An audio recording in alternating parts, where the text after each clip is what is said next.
全谷陨石坠降星海，跨越死生界限，战列霸王神锋。恶魔果实就能称霸世界？不，唯有霸气才能凌驾一切。大家好，我是朱尔本。海贼王1047话都城上空已经更新，来看路飞认真一拳。加油啊，桃之助君，把焰云放出来！鬼岛屋顶连环爆炸，整座岛屿岌岌可危。大河只能声嘶力竭地给桃之助古今加油，唯有他能制造出和凯多一样的焰云，来撑住这即将坠落的岛屿。然而桃之助已经尝试过无数次，依然没有办法从自己手中挤出哪怕一片像样的焰云。他再次经历着不久前刚刚经历过的那种令人煎熬的绝境。桃之助，你跟警卫们他们一起走，到20年后的未来，一定要光复光月家。就在玉田城倾覆的那个夜晚，石夫人准备用自己时间果实的力量，将和之国的希望延续到20年后。桃之助哭喊着，不愿与母亲和妹妹分别。他不明白，明明最痛苦的是母亲，为什么他们选择留在残酷的现实中呢？城中大火已经迫在眉睫，没有时间继续犹豫下去了，必须做出决断。桃之助殿下，身心更加煎熬的是您的母亲。这里是武士之国，耻辱比性命更加重要。作为女人已做好觉悟，此刻要是男人还犹豫不决，那便是奇耻大辱。但在下还只是个孩子，恕在下直言，玉田大人如今已逝去，您已不再是孩童，能否给予我等再次战斗的机会？若是这样等着被活活烧死，倒不如直接为主君而战，就让我等作为武士死在理应之所吧。警卫们抛下了身为武士最后的荣辱，他的性命早已在那滚烫的热油中和主君一起逝去。现在这副亡魂还有必须咬牙苟活下去的原因。桃之助不再说话，默默擦掉鼻涕，走到警卫们面前。母亲大人，在下去就是了。那个8岁稚子似懂非懂地做出了诀别，石夫人强忍住泪水，将他们送出了地狱火海。20年后，这场宿命之战在鬼之岛全面打响。然而此刻摆在桃之助面前的不是光复国家的希望，而是生灵覆灭的绝境。在下已无颜面去见母亲大人。鬼之岛正在无限逼近花之都上空，一切都来不及了。此时的鬼岛屋顶电闪雷鸣，巨龙凯多换来的雷云，此刻却变成了路飞决战的利器。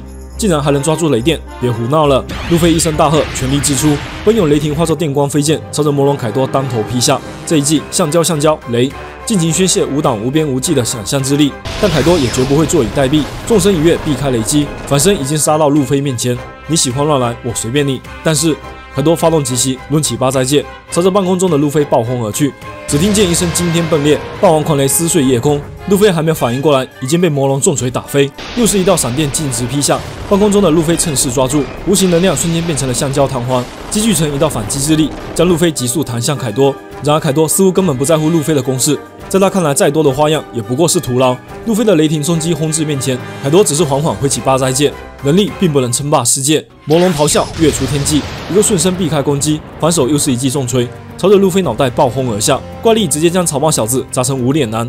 这世界上只有一个人做到了，罗杰就不是能力者。凯多的领力攻势没有片刻停歇，黑铁烧棒朝着半空中的路飞奔袭而来，又是一声巨响，霸王神威震颤云霄，魔龙疯狂的杀招将路飞轰向大地。然而岩层再次变成了橡胶，将冲击力全数抵消，又把路飞的身体弹出天空。而这也正是凯多所等待的绝杀一瞬。只有霸气才是凌驾于一切的存在。凯多风血沸腾，卷起漫天狂雷扑至路飞面前，草帽小子只能双手武装，勉强挡在胸前，迎接百兽之王的滔天神风。王神终结，圣服始祖，超越人魔极限，湮灭魑魅魍魉，就用这冥王天威与沧海怒雷，铸造无可匹敌、无可阻挡、无可超越的最强杀意。这一记大威德，雷鸣八卦，天雷之下，神魔俱灭。路飞再次遭到重创，眼冒金星，小鸟乱飞，被怪力轰向天空。突然，一只手臂伸向凯多，将他胸口同化成了橡胶，死死抓住。凯多抬头一看，这只手臂竟然跟着路飞的身影一直延伸进云层之中。他试图拽下手臂，没想到路飞竟然毫不松手。愤怒之下，朝着橡胶长臂一顿捶打，依然没有奏效。凯多瞬间变身巨龙，准备好好教训一下这个小鬼。你的位置我可是一清二楚，弱点就是斩击，这是不会变的吧？巨龙一声咆哮，身躯盘旋加速，卷起无数连风，突入云层深处。这一记龙卷坏风，领力斩击贯穿天际，路飞再也无处遁藏，淹没在狂风利刃之中，鲜血直涌，却始终没有松开手臂。与此同时，底下的花之都正在迎来火祭庆典的高潮时刻，无数天灯簇拥着欢庆的鼓点声，搭载着所有人的心愿冉冉升起。一艘艘直抵灵魂的宝船，在殷切目光中驶向天堂远方。让我们放飞天灯，飞翔吧！祭典马上要结束了，明天开始又变回奴隶之身喽。真的好想再活1年啊！希望与欢笑交织成最后的呐喊，将所有灯火送入无垠星河，尽情弹奏，尽情嬉戏，尽情舞蹈吧！飞吧，飞到阿爸那里！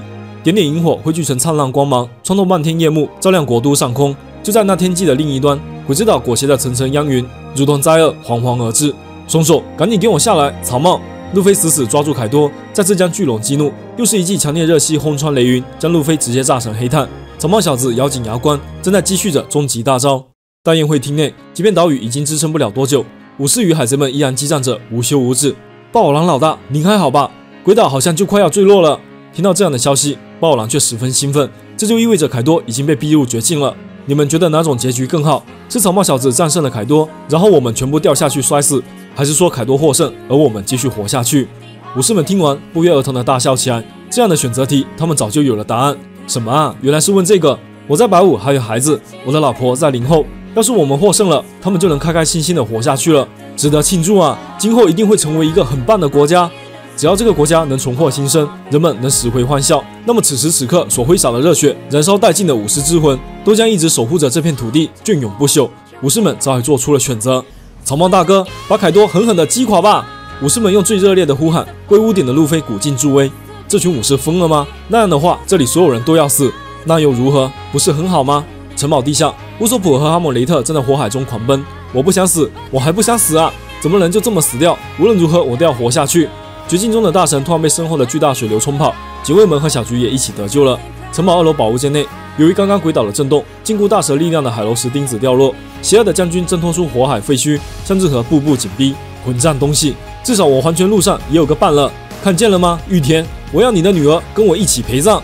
大蛇发动能力，变身为8期大蛇，却只剩下最后一颗头颅。恐怖蛇魔窜出火海，带着一身烈焰，准备与日和同归于尽。鬼岛天空中，桃之助突然听到上方传来路飞的呼喊：“喂，桃子！”桃之助抬头一看，与大河一起彻底傻眼，只因为在那天空之中再现惊世神迹，全谷陨石贯穿苍穹，狂雷崩裂，神王出现，无挡路飞从天而降，超越无数闪电轰鸣，凌驾无限霸王神风。纵然是漫天云海，也难掩这乾坤倾覆的绝强一击。就用这胡闹至极的擎天重拳，彻底终结百兽之王的不败神话。路飞一手抓紧凯多，最终攻势终于开始。我要让这一切全部结束。鬼岛太碍事了，你去把它移开。这惊涛骇浪般的陨石重拳，甚至超越了鬼岛体积。路飞积聚起的全部力量，将成为击败凯多的关键，也很可能将鬼岛彻底毁灭。这一拳会打穿整个鬼岛的。快住手，路飞！桃子，我相信你一定能做到的。凯多注视着天际的一切，疯狂滋长的战役正迎来终极对决。以上就是《海贼王1047话》的全部内容啦。下周Jump合刊很可能不会有漫画更新。本周的1047话是一场大杂烩，同时推进3条剧情线的发展。第一条是桃子拯救鬼岛，虽然回忆杀中并没有交代什么伏笔，但人物经过回忆杀后成长，已经是海贼王的常见桥段。桃子将如何按照路飞说的离开鬼岛，将成为接下来的一大看点。第二条剧情线是路飞与凯多的对决，尾田这次强调了霸气超越恶魔果实能力的地位，配合着凯老师给路飞一顿胖揍，战力体系再次得到更新。霸王色为什么被称为王的姿势，在凯多的棒下体现得淋漓尽致。第三条剧情线是黑炭大蛇与日和，大蛇的仰卧起坐并不意外，作为另一个罪魁祸首，轻易退场也很不合理。大蛇应该有一个更加解气的结局，期待一下那个消失了大半年的传四郎吧。下一期我们来聊聊本画中的伏笔与细节，敬请期待。